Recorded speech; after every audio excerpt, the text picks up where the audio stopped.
The Fundamentals of Hindu Faith, Part 23. The deity was paraded in a splendid procession together with the lesser gods of minor shrines in a manner similar to that of a king who issued from his place on festival days and paraded around his city, escorted by the courtiers, troops, and musicians. The deity rode on a tremendous and ornate moving shrine, Ratha, which was often pulled by large bands of devotees. Ratha Yatras still take place in many cities of India. The best known is annual procession of Jagannatha, a form of Vishnu at Puri in Orissa.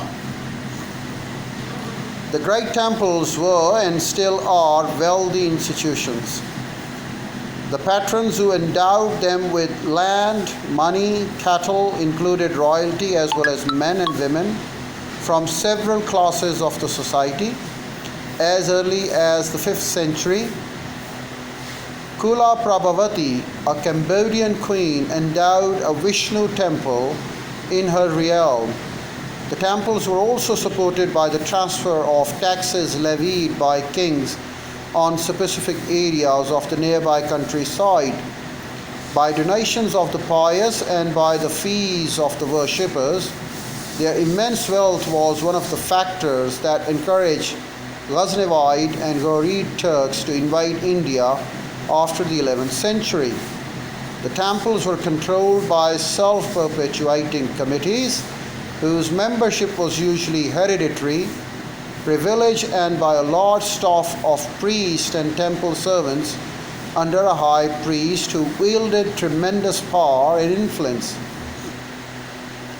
In keeping with their wealth, the great walled temple complexes of South India were and still are small cities containing the central and numerous lesser shrines, bathing tanks, administrative offices, homes of the temple employees, workshops, bazaars, and public buildings of many kinds. As some of the largest employers and greatest landowners in their areas, the temples played an important part in the economy. They also performed valuable social functions, serving as schools, dispensaries, poorhouses, banks, and concert halls. The temple complexes suffered during the Muslim occupation in the sacred cities of Varanasi, Benares, and Mathura. No large temple from any period before the 17th century has survived. The same is true to the most of the main religious centers of northern India, but not of the regions where the Muslims hold was less firm, such as Orissa, Rajasthan, and the South India. Despite the widespread destruction of the temples, Hinduism endured in part because of the absence of centralized authority.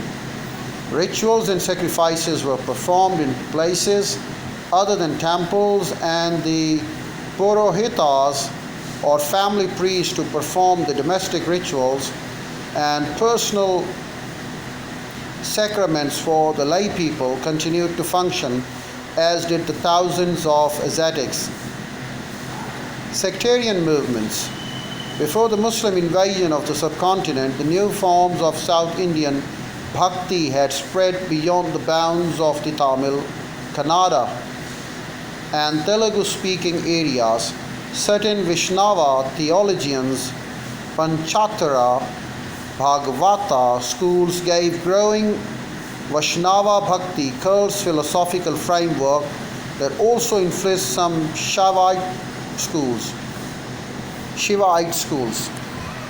Several Vaishnava teachers deserve mention, including Ramanuja, Tamil Brahman of the 11th century, who was for a time chief priest of Vaishnava temple of Srinagam of Nembraka, and the Telugu Brahman of the 12th and 13th century,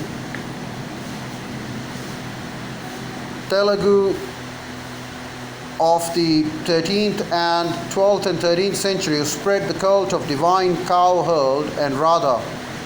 His favorite gopi, Cowherdess, especially associated with the legends of Krishna's youth.